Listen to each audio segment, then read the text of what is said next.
sector, as a lot of you know, over the last 1 year has undergone a complete transformation with the introduction of a new act called RERA, which has come about with the aim of bringing additional transparency and accountability in the sector. Now, if you look at what is the impact of that, what impact has it had on the marketing, sales and CRM component of the industry, it's been quite significant because now companies need to think about how they're communicating with their customers. They need to clearly display the project specifications. They need to clearly sort of communicate their RERA registration numbers, and they need to ensure that the information about the project and the stipulations of the act sort of percolate down to literally the last person standing. So in effect, the companies have to take a much more customer-centric approach towards their marketing and sales strategies.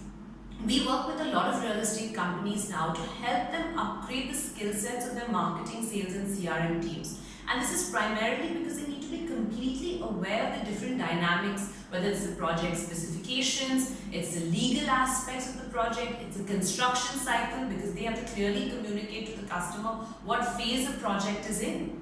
And today, with the proliferation of the digital medium, the consumers coming in very, very informed. So the salesperson in turn has to be equally informed to be able to communicate on par with the customer. So yes, we have seen a big change in how companies are approaching it, whether it's additional training for their teams, whether it's clearer processes, or whether it's complete transparency in their communication with their customer. Now, when it comes to project delivery, the whole basis of RERA is to ensure that consumers get their projects on time or get their delivery of their homes on time. While this may feel very simple and in its approach, I mean, this has not happened in the last so many years. So therefore, the onus of the act sort of is really that how do you meet the committed delivery timelines, and most importantly, how do you manage your cash flows rather than take large chunks of booking in advance, which the act prohibits now.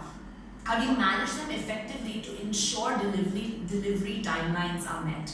So therefore, now project planning has become extremely important. Project management has become very important. The introduction of technologies, not just at the planning side, but at the project management side as well, has become very important.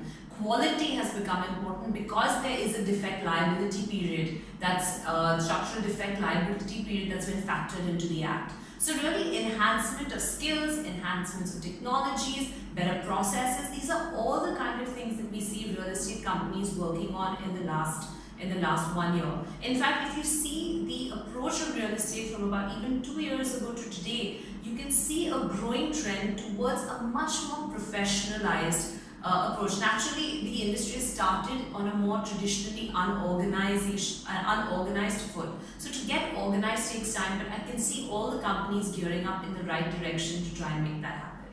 And how has the real estate market dynamics changed?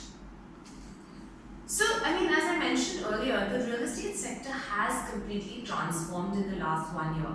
Now, if you ask me how the market dynamics per se have changed, I'm not sure how sort of relevant that is. But what has changed is, as I said, companies are adopting a more professionalized approach. The focus is really on enhanced transparency and accountability. The sales, as we know, it has been a tepid sales market over the last couple of years, and the hope is that consumers will get back into the market and the sales cycle sort of improves for all across real estate companies over the coming years. There's a lot of focus on affordable housing, which is where the real need exists, and between government's thrust on it, policy frameworks supporting it, as well as the sector getting more sort of formalized in terms of driving affordable housing, you can see a huge change coming in from there. The other side of it is that there's a lot of funds that have come into the market. Institutional investment has come in. I think over 4 billion of sort of private equity funds came in last year, which means that automatically the sector is getting more organized and more developed in its approach. So what you're seeing is really a stabilization of the sector, a sector that's becoming more mature, a sector that's getting more professionalized, and really a sector that continues to be focused now on making the goal of affordable housing, or housing for all rather, that the government has set a reality.